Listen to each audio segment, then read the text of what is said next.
오늘 이 말씀을 가지고 제자의 삶이라는 제목으로 말씀을 나누려고 합니다.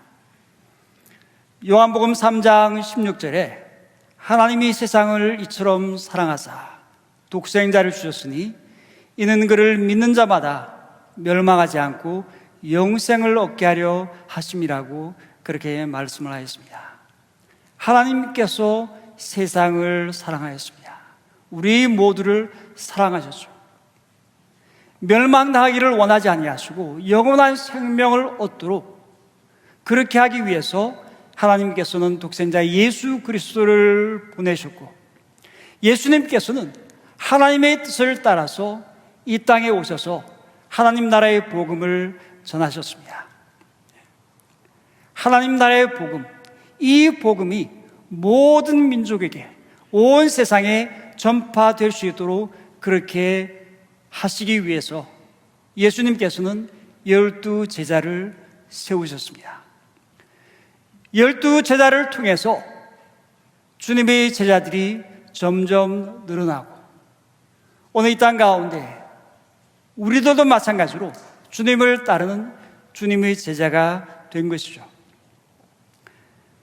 마가는 예수님께서 12 제자를 세우신 것을 이렇게 말씀했습니다.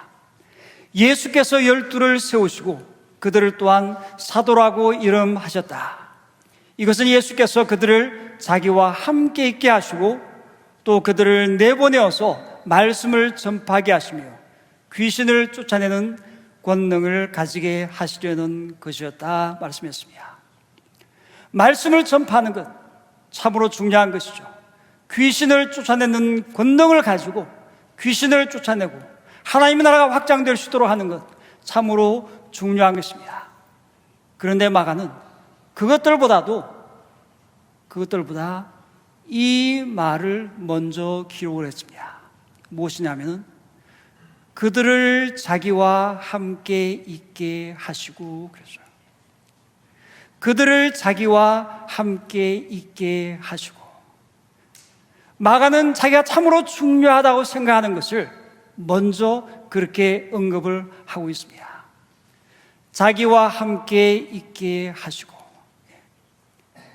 예수님과 함께 있는 것, 예수님과 함께 있으면서 먹고 마시고 예수님과 함께 여러 동네를 같이 다니고 예수님의 말씀을 듣고 예수님과 대화하고, 그러면서 예수님께서 어떠한 분인가 하는가를 계속해서 조금씩 점점 더 알아가는 것.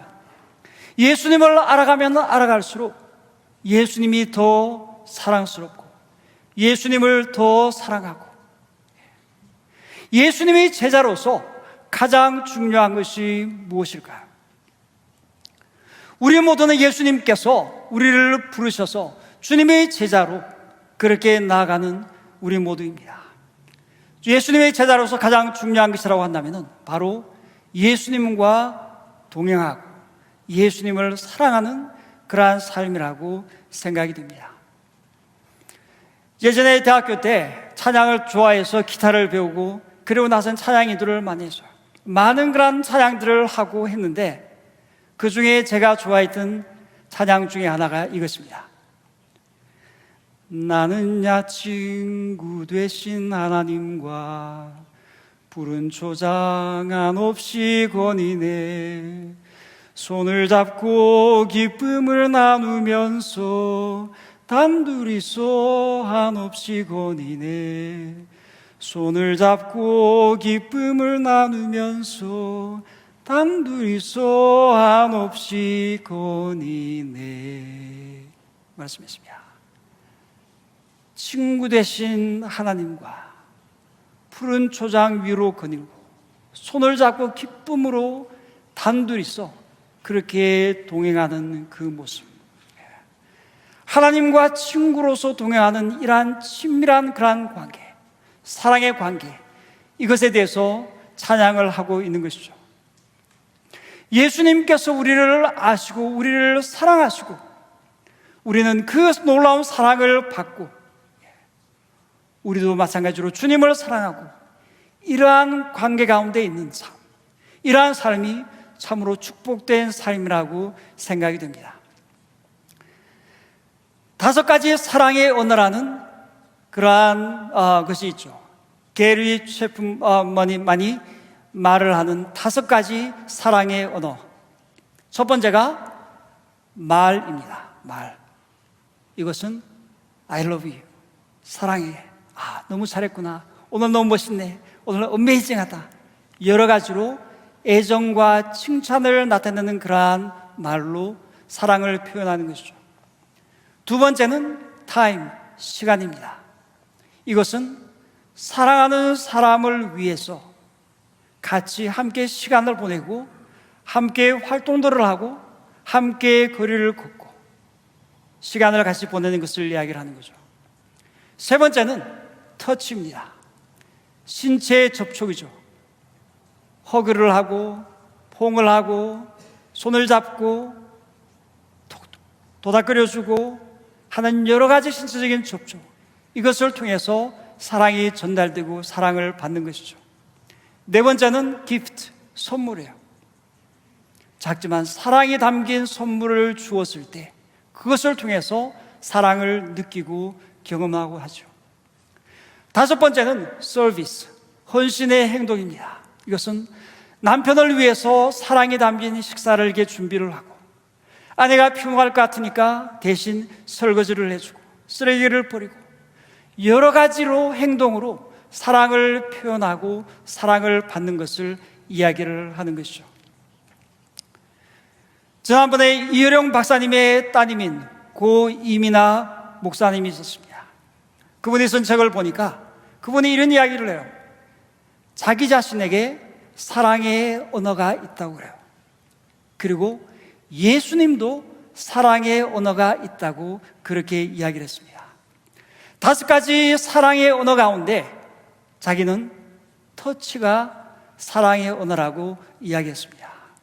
그래서 허그해주고 만져주고 품어주고 그러한 것을 통해서 자신은 사랑의 느낌을 받는다고 이야기를 합니다. 하나님과의 그 관계에서 그는 하나님의 터치를 경험했다고 그렇게 이야기합니다. 아마 그러겠죠.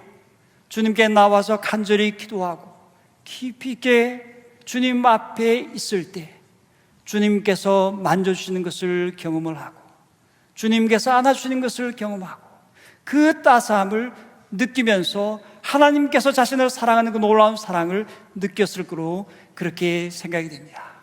그러면서 그분이 예수님도 사랑의 언어가 있다라고 그렇게 이야기했어요.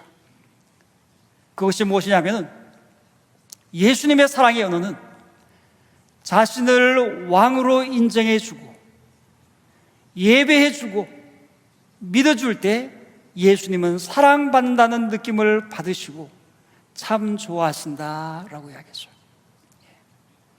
예수님께서 왕이신데 왕으로서 그렇게 대해주고 인정해주고 주님께 예배하고 주님을 신뢰하고 의지하고 따라갈 때 우리 주님께서는 우리를 통해서 우리에게서 사랑을 받는다는 그런 느낌을 받는다고 그렇게 이야기를 합니다.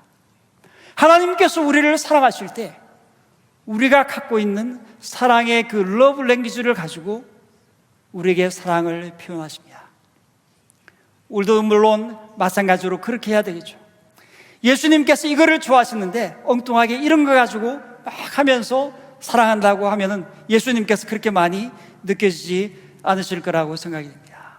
예수님께서 원하시는 그러한 방법으로 주님께 사랑을 표현하는 것, 바로 그것이 참으로 중요하겠죠. 예수님께서 12 제자들을 부르시고 그들과 함께 있기를 원하셨습니다. 그 시간을 통해서 서로를 알고 서로 사랑하고 교제하고 그렇게 하는 것이죠. 예수님의 제자들은 사역을 예수님과 함께 하면서 그 가운데서 예수님의 사랑을 느꼈습니다. 말씀을 보면 예수님께서 12명의 제자들을 불러서 둘씩 그렇게 보내시면서 병 고치는 그러한 권능도 주시고 귀신을 억누르는 그러한 권능도 주셨습니다. 예수님의 말씀대로 그들이 둘씩 나아가서 복음을 전하고 회개하라고 전파하고 하나님의 나라의 그 복음을 전파했을 때 놀라운 그런 권능들이 일어나게 되었죠. 많은 귀신들이 쫓아나가고 수많은 병자들이 치유함을 받게 되었습니다. 놀라운 경험들을 했을 때 제자들이 그 마음 가운데 너무 익사이딩하고 예수님께 돌아와서 빨리 보고하기를 원했어요. 예수님께 와서 보고를 다 했습니다. 예수님께서 그것을 다 듣고 나서 예수님께서 하신 말씀이 무엇입니까? 예수님께서 이렇게 말씀하셨어요. 너희는 따로 외딴 곳으로 와서 좀 쉬어라. 예수님의 제자들에게 예수님께서 하신 말씀은 와서 좀 쉬어라 라는 것입니다. 예수님과 함께 외딴 곳으로 가서 좀 같이 쉬자는 그러한 말씀이죠. 수많은 사람들이 그곳에 있었습니다. 많은 필요들이 있고 너무너무 바빠서 음식을 먹을 겨를 조차 없는 그러한 상황이어서 이러한 상황 가운데서 어떤 결정을 내려야 됩니까? 비즈니스 같으면 손님들이 그냥 마구 들이닥치는데 장사가 너무 잘 됐는데 무엇을 먼저 해야 됩니까? 그들의 필요를 채우고 그리고 나서 다 가면은 그때 쉬고 먹을 것을 먹고 해야 될까요? 예수님께서는 그 바쁜 상황 가운데서 그들을 놔두고 따로 다른 곳으로 가서 쉬자고 그렇게 말씀을 하였습니다. 나와 함께 가서 쉬자라고 이야기를 했죠. 빌 골티어라는 목사님이 있어요. 이 목사님은 심리학자이고 목사님이면서도 다른 목사님들을 상담하고 멘토해주는 그러한 귀한 목사님입니다. 이분에게 멘토가 있어요. 이분의 멘토가 누구냐면은 복음주의 거장인 달라스 윌러드입니다. 이분에게서 계속 멘토링을 받고 그렇게 했죠. 이 목사님은 달라스 윌러드가 쓴 책은 모조리 다 읽었어요. 한 번만 읽은 것이 아니라 두 번, 세 번. 달라스 윌러드가 강의한 그 모든 강의 테이프는 모조리 다 구해서 그것도 반복해서 듣고 하면서 그의 모든 생각과 사상이나 이러한 것들을 이분은 참으로 많이 안다라고 그렇게 생각을 했습니다. 2007년에 달라스 윌러드를 만나서 이분이 질문을 했어요. 예수님을 한마디로 표현한다고 하면 뭐라고 하시겠습니까? 그래서 예수님을 한마디로 한 단어로 표현을 한다면 어떻게 표현을 하겠습니까? 우리 형제자매님들, 우리가 잘 알고 있는 예수님을 표현하라고 그러면 한 단어로 표현하라고 그러면 뭐라고 표현을 하겠습니까? 아마 많은 분들이 예수님은 사랑이다, love. 예수님은 holy, 거룩하다. 예수님은 Lord, 주님이시다. 여러 가지로 많이 이야기를 할 수가 있겠죠. 복음주의 거장인 달라스 윌러드, 그분은 어떻게 뭐라고 대답을 했을까요? 이분은 그 질문을 듣고 나서 느긋하게 조용히 기도하면서 있었습니다. 시간이 조금 지나고 나서 다시 질문을 했어요. 예수님을 한 단어로 표현한다면 뭐라고 하시겠습니까? 그랬더니 그제서야 이분이 대답을 했어요. Relaxed, 느긋한 것이라고 대답을 했습니다. 이분이 깜짝 놀랐어요. 왜냐하면 전혀 생각하지 못한 대답을 이분이 한 것입니다. 예수님께서 느긋하셨습니까? 릴렉스 되어서 그렇게 사셨습니까? 요즘 우리가 마가복음을 큐티 묵상하고 있는데 우리가 묵상하는 그 말씀 가운데 회당장 야이로가 나옵니다. 야이로에게는 외동딸이 있었죠. 그런데 자기 딸이 죽게 되어서 그는 예수님 앞에 나왔습니다. 예수님께서 자기 딸을 고칠 수 있다는, 고칠 능력이 있다는 것을 그는 마음 가운데 믿었어요. 예수님께서는 사랑이 많으신 분이기 때문에 내 간구를 들어주실 것이라고 이분은 믿었습니다. 그리고 예수님께 나와서요, 내 딸이 죽게 되었는데 와서 고쳐주십시오. 예수님께서 동의를 해서 같이 그와 함께 집으로 갑니다. 예수님을 모시고 서둘러서 빨리 가려고 하는데 가다가 누구를 만납니까? 12해 동안 혈류병으로 고생하던 여인을 만나게 됩니다. 이 여인이 예수님의 옷자락을 만졌죠.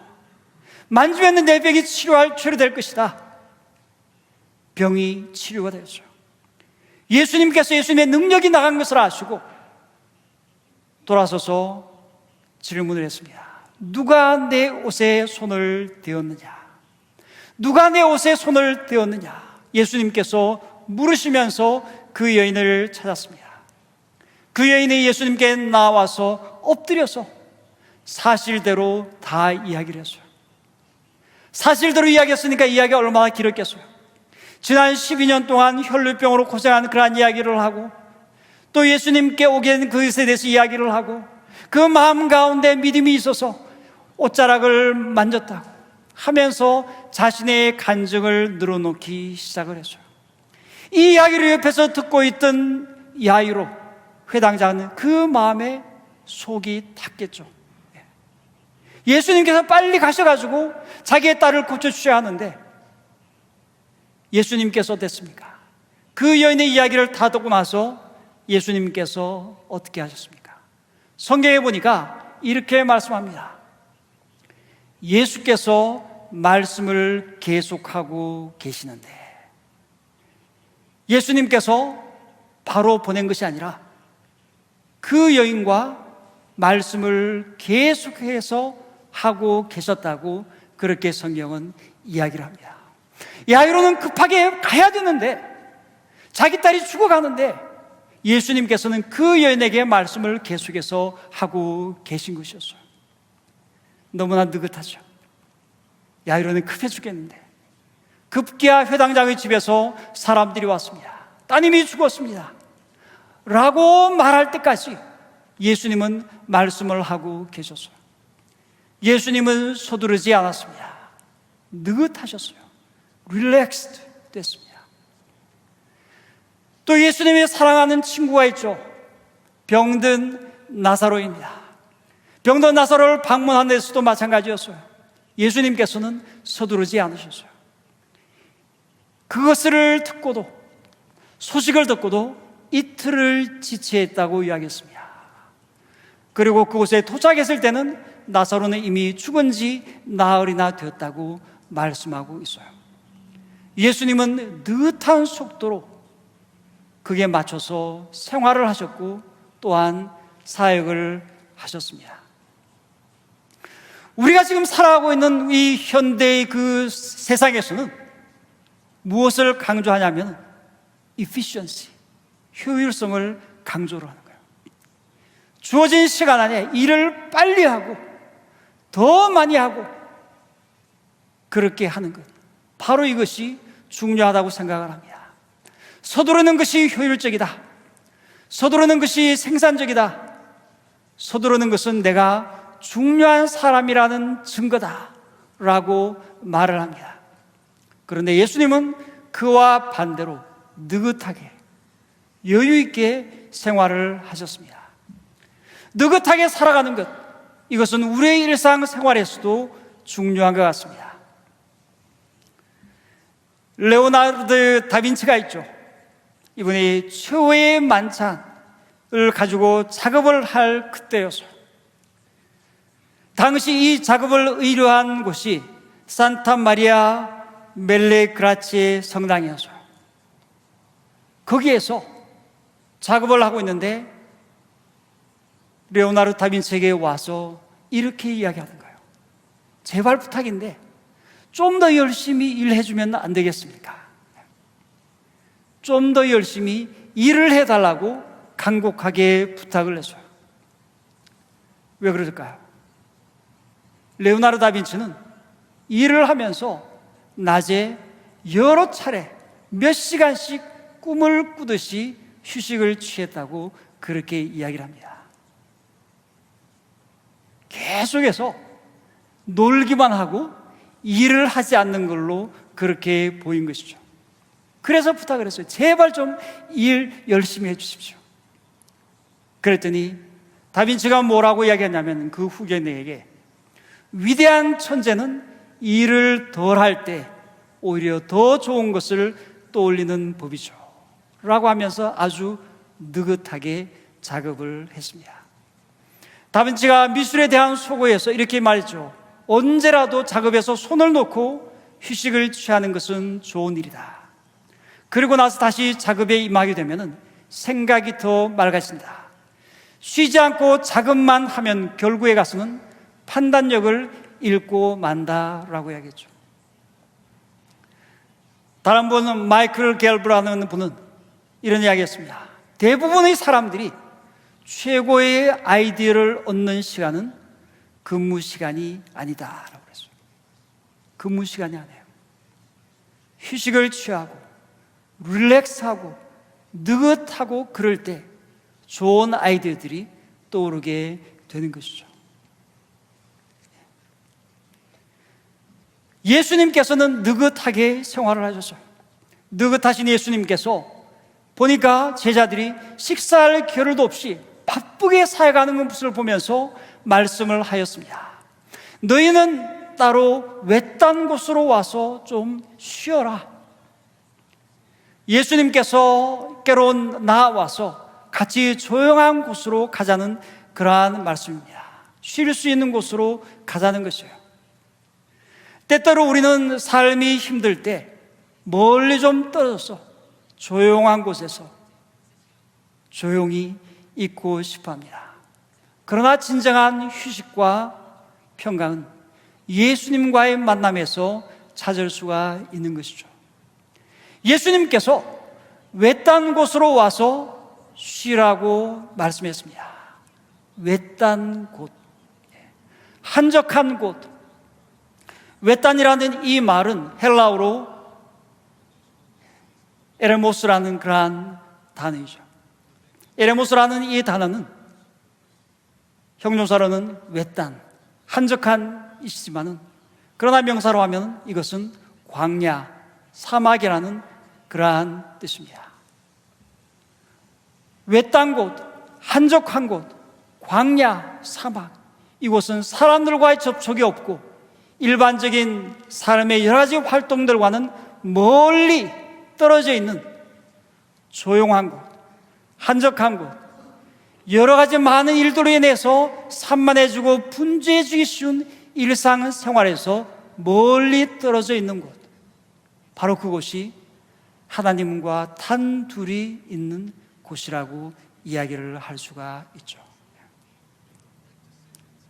하나님께서는 우리가 계속해서 시간 제한 없이 일할 수 없다는 것을 너무나도 잘 아십니다.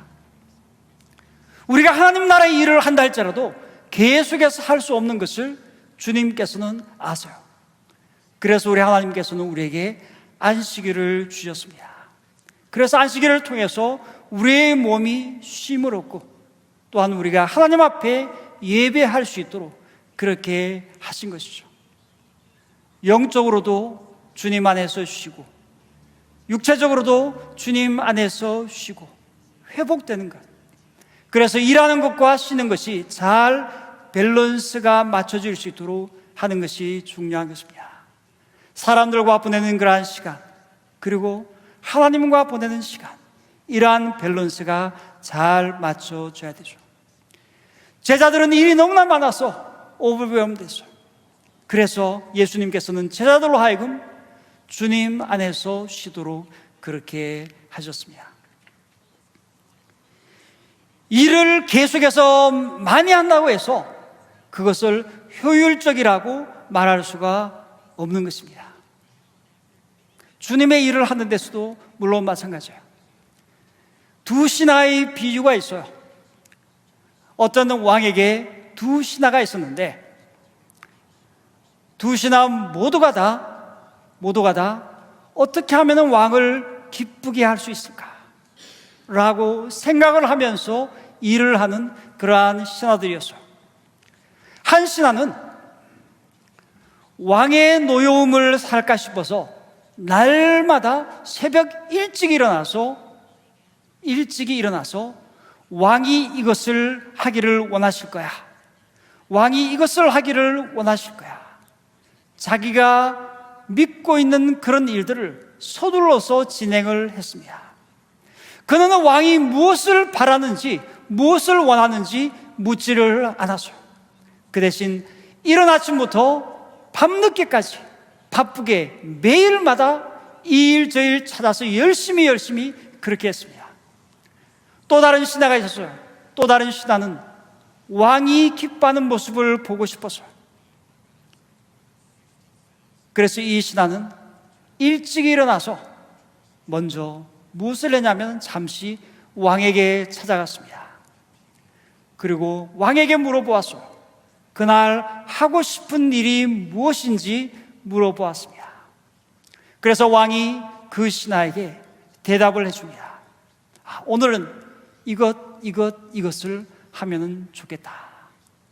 그러면 왕의 대답을 들은 다음에 왕이 친히 관심과 뜻을 보인 그 일을, 그 사업을 시작을 한 거죠. 일하느라 바쁜 그 신하는 다른 신하보다 해치운 일이 훨씬 더 많이 있겠지만, 그러나 왕의 뜻을 이루고 왕을 기쁘게 한 신하는 과연 누구였을까요? 너무나 쉬운 거죠. 당연히 왕에게 먼저 물어보고 왕이 어떠한 것을 원하는지를 물어보고 한 그 신하입니다. 우리가 하나님을 위해서 해낼 수 있는 그러한 일이 많이 있고 그것을 많이 한다 할지라도 그러나 생산적인 것은 아니라고 볼 수가 있는 거죠. 하루하루 살면서 하나님이 실제로 우리에게 맡기신 그 일을 하는 것, 바로 그것이 진짜 생산적인 삶이라고 할 수가 있습니다. 그러므로 우리에게 무엇이 필요할까요? 쉼이 필요하고 우리가 릴렉스하면서 살아가고 느긋하게 사는 것이 중요한 줄로 믿습니다. 그리고 그 시간을 통해서 주님을 만나고 주님 안에서 삶을 새롭게 재조정해 갈 필요가 있을 것입니다. 예수님께서 제자들에게 너희는 따로 외딴 곳으로 와서 좀 쉬어라 라고 말씀하셨을 때 제자들이 예수님에게서 어떤 마음을 느꼈을까요? 어떤 마음을 느꼈을까요? 그것은 예수님께서 가지고 계신 컴패션, 긍휼의 마음입니다. 예수님의 말씀대로 제자들이 예수님과 함께 배를 타고 외딴 곳으로 떠나갔습니다. 그런데 사람들이 그것을 보면서 그냥 놔두지를 않았어요. 많은 사람들이 이것을 보고 그들인 줄 알고 여러 마을에서 사람들에게 이야기하고 더 불러다가 발걸음을 재촉해서 그곳으로 함께 달려갔습니다. 가서 보니까 그들이 먼저 예수님보다도 제자들보다도 와 있었어요. 예수님께서 배에서 내렸습니다. 큰 무리가 그곳에 와 있었어요. 예수님께서 그들을 보셨는데 그들을 보시면서 마음 가운데 어떤 마음을 느꼈을까요? 성경에 이렇게 말씀합니다. 그들을 불쌍히 여기셨다. 영어 성경에서 이렇게 말씀합니다. He had compassion on them. compassion, 불쌍히 여기는 마음, 그 마음을 예수님께서 무리를 보시면서 가지셨어요. 예수님의 제자들을 향해서도 예수님께서는 compassion, 불쌍히 여기는 마음, 무리를 향해서도 마찬가지로 그들을 불쌍히 여기시는 compassion, 그 마음을 예수님께서 가졌던 것이죠. 불쌍히 여기는 마음, compassion, 이 의미는 이렇게 이야기합니다. 마음 내면에서 나오는 동정 어린 깊은 감정 표현이라고 이야기했습니다. 마음 내면에서 나오는 동정 어린 깊은 감정 표현.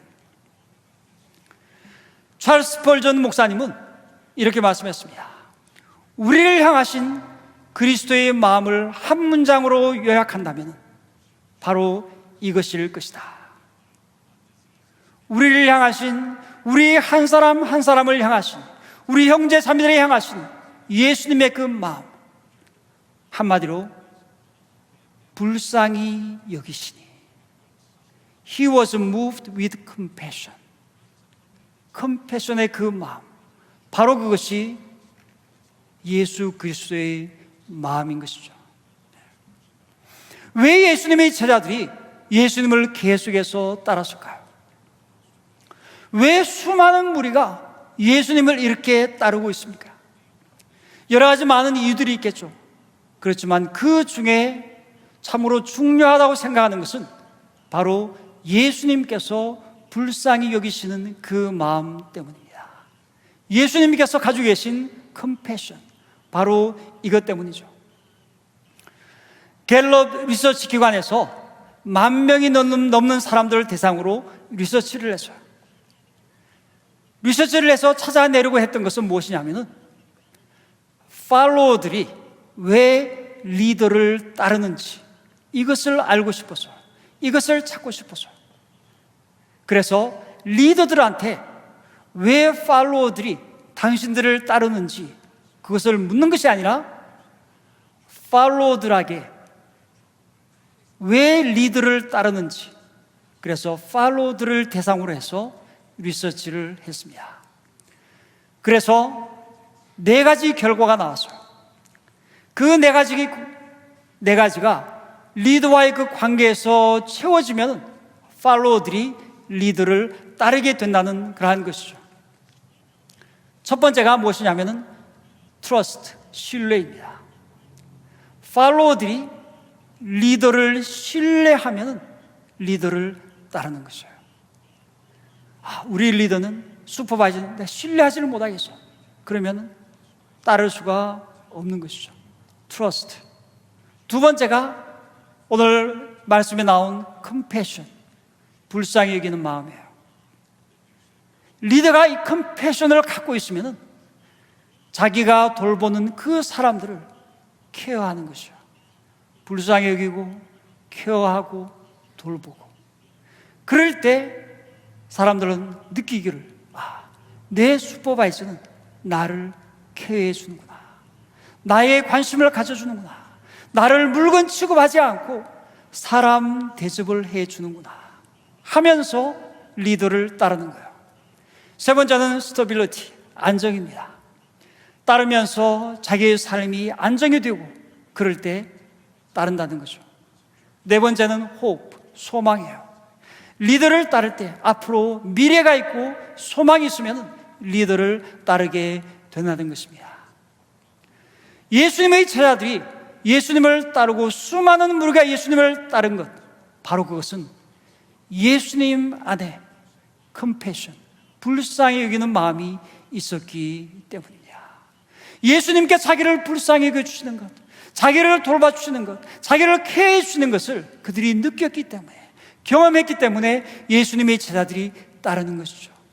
우리가 예수님께 더 가까이 나아가고 주님을 만나고 주님 안에 거하고 주님과 교통하고 동행할 때 우리가 느끼는 그 마음은 바로 예수님께서 우리를 불쌍히 여기는 컴패션의 마음인 줄로 믿습니다.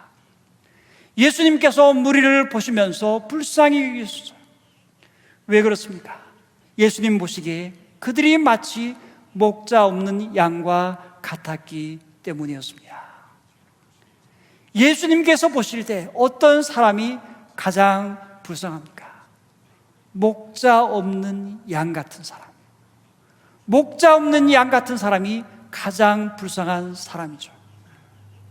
에스겔 선지자는 목자 없는 양을 이렇게 표현을 했습니다. 목자가 없으므로 그것들이 흩어져서 모든 들짐승의 밥이 되었도다. 흩어지고 흩어져서 모든 들짐승의 밥이 되었도다. 스가랴 선지자는 이렇게 말을 합니다. 백성들이 양같이 유리하며 목자가 없으므로 공고를 당하나니. 목자가 없기 때문에 양들이 유리하고 방황하고 공고를 당하고 한다고 그렇게 말씀을 하고 있습니다. 목자 없는 양이 가장 불쌍한 그러한 존재인 것이죠. 양은 항상 목자와 같이 있어야 되는 것입니다. 여호와 하나님께서 모세에게 그는 가나안 땅에 들어가지 못할 것이다 라고 말씀을 하셨어요. 그러자 그 말씀 후에 모세는 이스라엘 백성을 위해서 기도했습니다. 그 기도의 내용이 무엇일까요? 그가 뭐라고 기도했습니까? 그 기도의 내용이 이것입니다. 여호와 하나님, 여호와의 회중이 목자 없는 양과 같이 되지 않게 하옵소서. 목자 없는 양과 같이 되지 않게 하옵소서. 그렇게 기도를 해서. 왜냐하면 목자 없는 양이 가장 불쌍한 그러한 존재이기 때문에 하나님께서는 모세의 기도를 들으시고 눈의 아들 여호수아를 택해 주셨습니다. 여호수아의 이름의 뜻은 여호와는 구원이시다. 여호와 하나님께서 구원하시겠다는 것이죠. 여호수아가 적들을 물리쳐서 이스라엘을 보호해 주셨고 적과 꿀이 흐르는 복지 가나안 땅으로 이스라엘을 인도하였습니다. 예수님 당시에 이스라엘 백성들에게 영적인 지도자가 있었습니다. 없었던 것이 아니에요.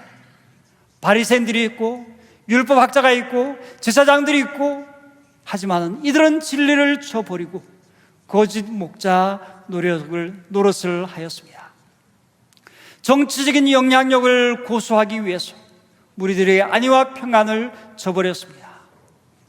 목자 없는 양은 어떠한 존재입니까? 살아있는 것 같지만 그러나 죽은 존재나 다름없는 것이죠. 이 무리들은 살기 위해서 예수님을 쫓아다녀서 갈릴리에서, 유대 땅에서, 예루살렘에서 이곳저곳에서 예수님을 따라다닌 것입니다. 예수님께서는 그들을 불쌍히 여기셨어요. 그리고 그들에게 여러 가지로 하나님 나라의 그 복음을 증거하셨죠. 우리가 따라가는 예수님의 제자로서 따라가는 예수님, 그분은 어떠한 분입니까? 매일의 삶 가운데 언제나 느긋하게 릴렉스하면서 살아가신 그러한 예수님이었습니다. 릴렉스하면서 항상 하나님과 친밀한 관계를 가지고 하나님의 뜻을 묻고 하나님의 뜻을 따라서 살았던 예수님이었죠. 그 마음 가운데 불쌍히 여기는 마음을 가지고 컴패션의 마음을 가지고 또한 양들을 가르치신 그러한 예수님입니다. 제자들은 예수님을 닮아야죠. 우리 모두는 주님의 제자로 부르심을 받았습니다. 주님을 따르기로 작정을 하였습니다. 예수님이 제자로 나왔습니다. 그러면 예수님을 보면서 예수님을 닮아 따라가는 우리 모두가 되어야 될 줄로 믿습니다. 같이 기도하겠습니다.